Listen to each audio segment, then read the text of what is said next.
Yra gydytojų, kurių laukti nereikia. Manodaktaras.lt. Sveiki, su jumis sveikinuosi žurnalistė Kristina Kanišauskaitė Šaltmerė, o šiandien kalbame apie geležies situaciją mūsų organizme. Kad ar gali būti jos per daug, kad per mažai, tai žinoma, kad gali tai būti. Ir visus šios klausimus turėtų padėti atsakyti viešinti šeimos gydytoja Elena Šukė. Sveiki, Elena. Sveiki.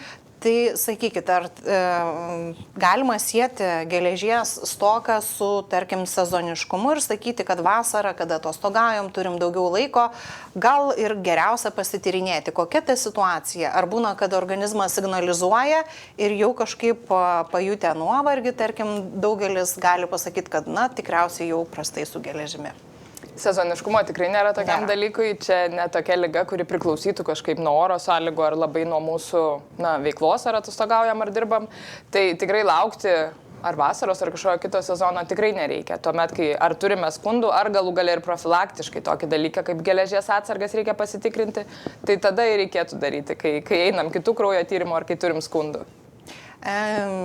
Dažnai žmonės klausia, kokia čia yra bėda, nes ta mytyba lyg ir visavertė, valgo gerai, miega pakankamai, o geležies trūksta. Tai vadinasi, kažkas matyt nuvogia. Ar yra tokių maisto produktų, kurie vagiliauja iš mūsų ir atiminėja tą geležį? Na taip per se atimti maisto produktai negali, ką jie gali padaryti, tai jie gali sutrikdyti geležies įsavinimą mūsų organizme, mūsų skrandyje ir mūsų 12-pirštį žarnoj. Tai iš esmės vienas iš paaiškinimų dabar, kodėl geležies stoka yra jau vadinama pandemija pasaulinė dabar, nes visam pasaulyje bendrai iš visos populiacijos geležies trūksta apie 20% žmonių, čia skaičiuojant bendrai visos šalis, vyrai, moteris, visos amžiaus grupės. Tai labai didelis skaičius. Tai vienas iš to paaiškinimų toks ir yra, kad evoliuciškai mes dar patys savo neatradom būdo, kaip vartojant daug pieno produktų, kaip vartojant daug taninų, įsavinti geležį. O juos mes vartojam, mes valgom labai daug pieno produktų, mes esame vienintelis suaugęs žinduolis, kuris suaugęs valgo pieno produktus. To nedaro joks kitas žinduolis. Dėl to kitiems žinduoliams šios problemos nėra, yra tik mums. Ir taninai didžiausia bėda, tai yra medžiagos esančios kavoj, arbatoj ir vyne dažniausiai, kurios taip pat blokuoja geležies pasisavinimą. Ir kartu su tuo, kad gal ir maistas nėra toks gausus geležimi, kokio norėtųsi, kokio tikėtumėmės, tada daug vartoja maisto produktų, kurie slopina įsisavinimą, dar kažkokios lydinčios ligos, kurios slopina. Dar jeigu prisideda didelis netekimas geležies ar didelis suvartojimas ir turim geležies stoką. Ką daryti? Ar ieškoti papildų, ar dabar kaip yra madinga, tiesiog susileisti ir viskas čia greitai išsispręs. Ir iš tikrųjų, kaip jaučiasi žmogaus organizmas, kai tos atsargos pildomos būtent geležimi? Ar yra skirtumas nuo kitų, tarkim, mikroelementų, vitaminų? Na, vėlgi, nereiktų maišyti papildo ir vaisto. Papildas dėl to ir yra papildas, kad, tai nėra vaistas, papildais mes negydome nieko. Papildai yra tam, kad, jeigu žmogus nori, jis gali nusipirkti be jokio recepto, be paskirimo, bet reikia suprasti, kad papildai dėl to ir yra nereglamentuoti, jiems nereikia recepto, kad dozės ten esančios įvairių medžiagų, ne tik geležies, visų kitų, yra, tokios, kad ten jais neįmanoma apsinuodyti, bet ir pagydyti jais kažko tikrai nėra įmanoma. Tai papildus taip ir palikim, papildai ir yra tik tai papildai, kai kažko norime papildomai, bet gydymo niekam nereikia.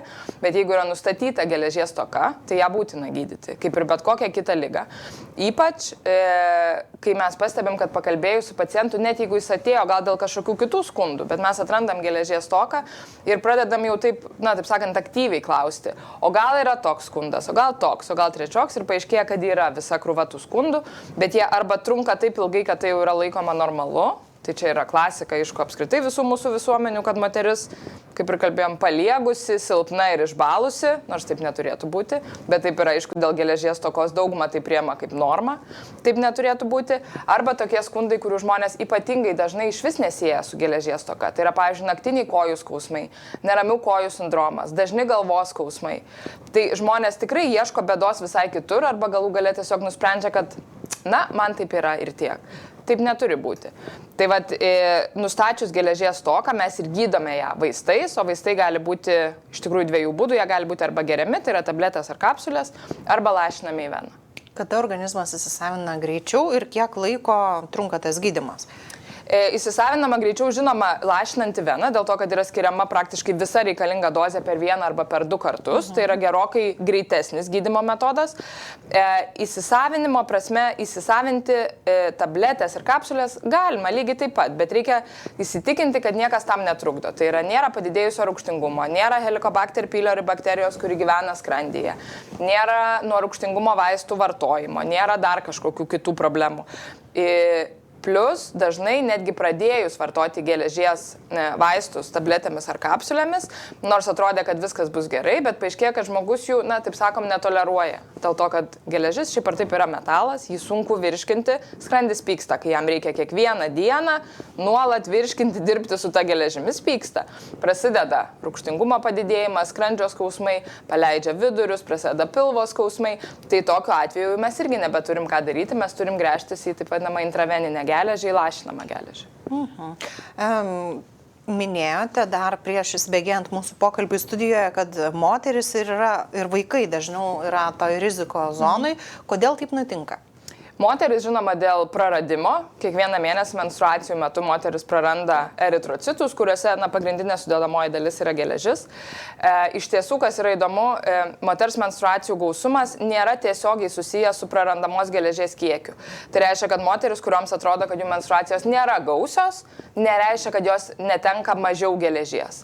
Dėl to, kad dabar yra įrodyta, kad to netenkamo menstruacinio kraujo kiekis jis gali būti skirtingos koncentracijos. Ir kai kurios moteris gali atrodo, turi netekti daug kraujo, bet ten bus pakankamai mažai geležies. Kitos gali atrodo, turi netekti mažai, bet ten bus labai koncentruotas, bus daug geležies. Tai menstruacijos, žinoma, numeris 1 yra praradimo kelias, lygiai taip pat nėštumas, žindymas, nes moteris visus savo resursus atiduoda auginamam vaisiui, lygiai taip pat kažkokie dideli nukraujavimai, didelės operacijos, kažkokios traumas, žinoma, didelės, lygiai taip pat kraujo donorystė, kurios iš tiesų dažniausiai mes dabar labiausiai matom vyrų su geležies stoka, būtent po kraujo donorysčių arba po kažkokio labai intensyvaus sportavimo, didelio fizinio aktyvumo, kai sunaudojama geležis. Mityba, žinoma, moteris tikrai rečiau būna turbūt mėgėjos raudonos mėsos ar kažkokių ankštinių daržovių, riešutų, tokių dalykų, kuriuose gausų geležies.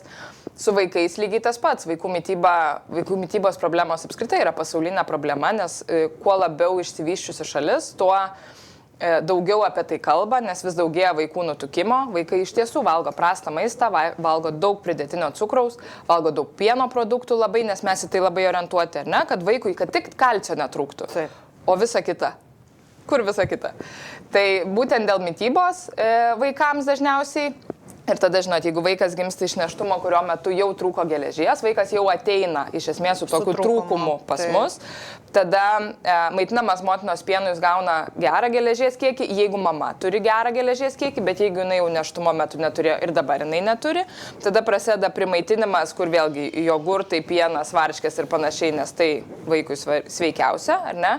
Ir tada, jeigu tai yra mergaitė, įžengiam į paauglystę, kai darant viso šito prisideda ir menstruacijos. Tai kada susirinkti tą geležį, klausimas? Taip, nepagalvojant apie ją, nelieka laiko. Birželį, iš žemuogių pievelių. Juokauju, žinoma, ten matyti tokio kiekio nėra, nebent kokį litrą namo parsineštume prisirinkę, bet ko gero ne.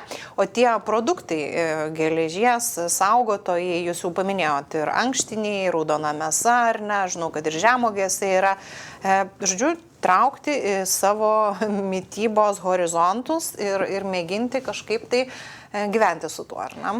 Taip, bet reiktų nepamiršti, kad vėlgi naudojant produktus, kuriuose yra gausų geležies, negalima vartoti kartu pieno produktų. Tai jeigu mes, nežinau, raudonos mėsos, kad ir pačios geriausios troškinį pasidarysim, bet padarysim grietinėlės padažą šalia, tai jau nieko iš to nebus.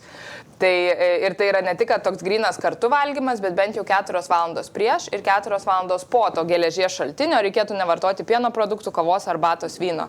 Iš tiesų, tai tą realiam gyvenime padaryti yra pakankamai sudėtinga. Dėl to, kad mes labai įpratę prie pieno produktų, mes labai įpratę išgerti kavos, po pietų, pavyzdžiui, sotesnių ar po vakarienės. Tai viso to reikėtų nedaryti. Žinot, gimė netgi toks skambus pavadinimas, kad mūsų geležies žudikai, mūsų įpročiai iš esmės tos kasdienybės, ar ne, rutininiai, kad galiu gerti kavą, dar įsipilsiu pieno, kaip ir mėsa gera, bet grietinėlės padažas jau blogai. Tai vieną koją gelbėjom savo, tada statom kitą ir viską nubraukiam. Ir taip einam per gyvenimą su trūkumu. Taip, bet su dauguma medžiagų yra taip. Iš tiesų, žinot, čia kaip ir visi vaistai nėra visiškai gero ar visiško blogo, taip ir su maisto produktais. Nėra visiškai gero ar visiškai blogo, tai svarbiausia balansas. Pakalbėkim dar apie feritiną. Tai yra baltymas, kuris saugo mūsų geležį organizme, ar ne? Na, mes pagal feritino kiekį mes nusprendžiam, koks yra geležies atsargų kiekis žmogaus organizme. Feritino tyrimas, kas dar mane kaip ir liūdina, kaip specialistė, kaip šeimos gydytoja, kad feritino tyrimas nėra kompensuojamas Lietuvoje pas šeimos gydytoją. Tai reiškia, kad žmonės dažnai tikrai patys net gal ir nepaprašo, nepagalvoja kažko papildomai, kažko mokamai ir jisai lieka nepadarytas ir tuomet geležies pakankamumas arba nepakankamumas vertinamas tik tai pagal hemoglobino tyrimą bendrajame kraujo tyrime, ar ne? Bet hemoglobinas yra tokia, karūnuojanti viską žvaigždė geležies funkcijose, taip, tai yra pagrindinė geležies funkcija organizme, pernešti deguonį, bet jeigu tai yra pagrindinė žvaigždė, tai po apačia yra dar, visa eglutė funkcijų. Tai kai jau trūksta net tai pagrindiniai funkcijai, tai reiškia, kad visa kita yra išvis išjungta. Tai dėl to tas hemoglobino vertinimas geležies kiekiui nustatyti mums yra toks, kai trūksta hemoglobino, tai jau trūksta stipriai ir visur ir labai geležies. Tai mes nenorim iki ten daeiti. Tai tą ankstesnį tokį trupučiuką trūkumą mes galim pastebėti padarę feritino tyrimą ir kas yra labai... Taip pat žmonės klaidina, ypač kurie, pavyzdžiui, savarankiškai atlieka tyrimus, ar ne, kad feritino normos apatinė riba, ypač laboratorijose, yra labai labai maža. Taip yra dėl to, kad tokia jinai yra fiziologinė, mūsų fiziologiniam funkcijom palaikyti, jinai neturi nieko bendro su gera savijauta žmogaus. Ir moteriams, pavyzdžiui, pati apatinė feritino riba, kurios tikrai žemesnės jau mes negalim toleruoti, yra 40. Laboratorija tuo tarpu yra priklauso nuo laboratorijos, skirtingai yra 6, 10, 12 gali būti. Tai moteris, pavyzdžiui, savarankiškai pasidariusi tokį tyrimą, jinai mato, kad pas ją yra, 15, ar ne? Į normą telpa ir nusprendžia, kad viskas yra gerai, nors visiškai nėra gerai. Tai 40 yra tokia, pati apatinė riba, jeigu moteris sako, aš jaučiuosi puikiai, aktyviai nesportuoju, nėštumų neplanuoju, nieko, bet jaučiuosi gerai, tai tada viskas tvarkoja. Jeigu moteris planuoja nėštumą, sportuoja, ar ne, mėgsta judėti, ar, pavyzdžiui, net ir skundų turi, kad galva dažnai skauda, dar kažkas, tada mūsų tokia jau visiškai siekiamybė ir noras feritino yra apie 100. Tai kad ateitų su 100, aš nežinau, ar esu mačiusi, tiesą pasakius, be gydymo, čia faktas. Po gydymo tai jau mes tikrai turim tokius skaičius. Lygiai tas pats su vyrais. Vyrų normos yra, kas vėlgi nėra teisingai, nes vyras neturėtų turėti iš esmės daugiau geležies nei moteris, bet čia yra ir kultūriškai taip susidėstę. Tai laboratorijoje vyro feritino normas yra berods nuo 30 kelių. Ten vėlgi plius minus priklausomai nuo laboratorijos.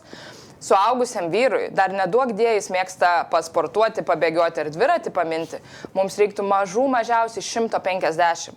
Jeigu dar jisai sugalvoja kažkur eiti į varžybas, dabar žinot, visi dviračiais važinėja, sakau, maratonus bėgioja, tai tada ir 250 ir 300 turėtų būti. O kodėl vyram taip jau susiklosti istoriškai, kad geležies nederėtų daugiau negu moterim turėtų, taip įdomiai nuskambėjo, patikslinkit. Vyras neturi, kodėl jis turi geriau jaustis nei moteris, kodėl jis turi daugiau energijos. Mes čia apie lygias teisės. Jo, iš esmės fiziologiškai net moterims yra didesnis geležies rezervas reikalingas, nes jos nuolat netenka, jos iš to rezervo turi užauginti vaisių. Vyras vaisiaus neaugina, vyras menstruacijų neturi. Tai tas lygus skaičius, tai kaip norma visiškai turėtų būti, nes tiek aš, tiek vyras turi vienodai energingai ir gerai jaustis. Taip. Bet rezervę, teoriškai, moteris net daugiau turėtų turėti, nes jinai daugiau kartų išnaudos gyvenime. Čia, aišku, kalbam apie vaisingo amžiaus moteris. Jeigu kalbam apie pomenopauzinio, perimenopauzinio laikotarpio, tai tada visiškai ta norma turėtų būti tokia pati tiek vyrui, tiek moteriai. Normalizuojasi. Tai, žodžiu, ko turėtume nedaryti dėliojant akcentus, nevertinti tyrimų patys. Lietuviai šiaip viską patys gali, čia tyrimų neįsivertinsi, dar už tai mokėsi gydytojai. Vis dėlto reikėtų, nes nei tą eilutę pažiūrėsi ir iš tikrųjų būna, kad perdozuoja geležies, nes, profilaktiškai nusipirko, pagėrė. Taip, tiesiog nusipirkus, nes be recepto tai ir nusipirksim ką, tik tai papildus, tai perdozuot nežinau, kažkaip piktybiškai po 10 dėžučių per dieną, teoriškai gal kažkaip ir įmanoma, praktiškai tai tikrai ne dėl to, kad elementariai supykins tiek daug geležies geriant. Tai pačiam perdozuoti pakankamai sunku. Iš tikrųjų būna tokių atvejų, kai mes darom kraujo tyrimus ir randam, pavyzdžiui, padidėjusi feritino kiekį, tai tuomet reikia atskirti, dėl ko jis yra padidėjęs, nes tai nėra vien geležies perdozavimo kažkoks rodiklis. Jisai, pavyzdžiui, labai paprastai tikrai būna mums beveik visada padidėjęs po geležies lašinės, tai reiškia, kad žmogus gavo didelę dozę geležies ir reikia tiesiog laiko, kol viską įsavins pilnai. Dėl to iškart po lašinimo mes tikrai nepuolam daryti tyrimų, mes palaukiam bent kokias 6-8 savaitės. Bet feritinas gali rodyti ir kitus dalykus, kadangi tai yra taip vadinamas ūmios fazės baltymas, jis gali būti padidėjęs, pavyzdžiui, infekcijų metu. Jeigu nuėjau darytis, lygiai taip pat ir profilaktinių tyrimų. Gal sloguoju, gal truputį gerklę skauda, kažkokia virusinė infekcija yra, ar ne, bet nueisiu tų profilaktinių tyrimų, laukiau pas šeimos gydytoją turbūt 1,5 mėnesio eilėj, tai nueisiu. Ir tokiu metu pasidarius feritiną, jis gali būti gerokai aukštesnis, nei yra iš tiesų. Tada mes nuspręsim, kad mūsų geležies atsargos geros, o jisai pasirodo bus didesnis dėl to, kad buvo virusinė infekcija. Tai profilaktinius tyrimus už tai reikia atlikti visiškai sveikam, nes daug tyrimų gali reaguoti į bet kokią tokią virusinę infekciją ar kitą ligą. Ir retais atvejais iš tiesų, kai mes randam didelį feritiną ir neturim paaiškinimo, kodėl taip yra, mes ieškom onkologinių ligų. O jeigu iš tikrųjų, kaip jūs ir sakėt, stinga lyg ir jėgų, sunku keltis, tai čia tie ženklai rodo, kad gali stoka geležies būtų, ar ne? Taip, geležies stokos simptomai iš tiesų yra labai labai nespecifiniai. Tai reiškia, kad jie tokie, nėra tokio vieno, kurį žmogus pasakytų ir jau mes sakytume, tai jau bus geležies stoka. Tai taip nėra, bet tikrai klasika tai yra jėgų nebuvimas, energijos nebuvimas, kai žmogus po pilno nakties miego, nes miega dažniausiai, gerai, jeigu nėra kažkokių kitų bėdų, atsikelia nepailsėjęs, sako, koks nuėjau miegot, toks ir atsikėliau. Tai čia yra toks dažnas pakankamai simptomas. Plus visai nelova geležies trūkumas pasirodo. Greičiausiai. Plus dažnai labai, vėlgi, kaip ir sakiau, tie nesusijęjami su geležies stoka skundai, tai yra kojų skausmai, neramių kojų sindromas, kai žmogus atsigula į lovą vakare ir malasi, atrodo, kojomis. Irgi dėl geležies gali būti. Taip, tai yra geležies stokos vienas iš pagrindinių, tiesą pasakius, požymių. Ir, kas moterims labai būdinga, tai yra dažni galvos skausmai ir ypač padažnėjusios migrenos. Jeigu vargina dažnai galvos skausmas, ypač jeigu tai yra migreninis galvos skausmas, būtina pasitikrinti geležį. Aš neskau tikrai, kad geležis išgydys migreną, toli gražu. Rezonuojantis faktorius. Taip, bet tiesiog esant geležies stokai, migrenos būna ir stipresnės, ir dažnesnės. Tai mes netgi galim tokiom visiškai atrodo nesusijusiam lygom atstatę geležies rezervą labai padėti. Tas pats pasakytume apie refliuksą, padidėjusių rūgštingumą, ar ne, irgi tas sąrašas toksai nebaigtinis, kaip atrodo. Žinot, organizme viskas labai labai susiję iš tiesų ir tas būtent apie geležį kalbant labai jaučiasi, nes gydydami geležies stoką padedam visai kitoms atrodo sistemoms ir kitoms funkcijoms, o apie rūgštingumą kalbant, tai taip, pats rūgštingumas iš savęs jisai gali slopinti ir slopina geležies įsavinimą, bet jeigu rūgštingumo nėra, pradedam vartoti geležį, tarkim tabletėm ar kapsulėm, tada tai gali sukelti vėlgi rūgštingumo padidėjimą. Tai tas teisingo metodo parinkimas, kaip šitam konkrečiam žmogui ir tokia, kokia jis turi geležies stoką išgydyti, jisai reikalauja įsigilinimo į žmogų ir tokio sekimo nėra taip, kad mes paduosim receptą, viskas bus gerai, mes turim galų gale po gydymo kurso pasižiūrėti, ar pavyko mums tą įsavinti. Ar viskas gerai, ar nėra, nežinau, gal sutrikęs įsavinimas dėl kažkokių retų funkcijų, dėl kepenų ligų, pavyzdžiui. Dėl moterims, pavyzdžiui, dažni gimdos polipai, kurie labai sunaudoja, taip sakom, geležį, jie įsavinimui neturi kažkokios įtakos, tai gal reikia ieškoti kažkur kitur bėdos, o ne tiesiog nuolat kišti geležį. O istoriškai žvelgiant, ką galima pasakyti, tarkim, kaip ir tos gyvenimo sąlygos gerėja, ar ne? Išsivyščiusioje Europoje gyvenam, ar ne? Ir visi išsilavinę, medicina prieinama, tai geležis visame tame kontekste didėja, mažėja, ką tos kreivės rodo? Mažėja geležis, tai yra evoliucijos, kaip ir sakau, evoliuciškai mes neprisitaikė ir dar mokslininkai sako, kad jau neužilgo 10-20 tūkstančių metų ir bus, tai nebedaug liko laukti, kol susitvarkys mūsų žarnynai ir gebės įsisavinti pieno produktų gausoje ir kavoje geležį, tai tik tiek palaukus bėda dings. Bet iš tiesų mityba mūsų negerėja. Ta prasme, mes valgom vis daugiau perdirbto maisto, valgom vis daugiau cukraus. Ir tas, žinot, dažnai gal kažkokiam burbule atsiduriam, kur Vilniuje turim čia ir į turgų einam, ir daržovės perkam, ir mėsą dar kažkaip. Bet reikia suprasti, kad visų pirma, kaip ir visur kitur pasaulyje, ekologiškas ir geras maistas tampa vis brangesnis, o perdirbtas maistas ir gausus cukrumi maistas tampa vis pigesnis. Ir žmonių mityba iš esmės negerėja. Dėl to ir geležies įsavinimas ir geležies kiekis žmonių kūnuose iš esmės mažėja, mes vis dažniau matom tuos dalykus. Tai daug dalykų reikia peržiūrėti. Pradedant tuo, kad pasitikrinti ar ne profilaktiškai, beje, kas kelis metus užtenka, kas 2 metus ar kas met rekomenduotumėt tikrintis geležies kiekį kraujyje? Labai individualu, jeigu žmogui niekada nebuvo stokos ir viskas tvarkoja, tai tikrai ir kas 2 metus, tą pavyzdžiui, vyrui sveikam, kuris, tarkim, nedonuoja kraujo ir kuris neužsiema kažkokią labai aktyvę fizinę veiklą, tai tikrai ir kas porą metų užtenka feritiną pasižiūrėti.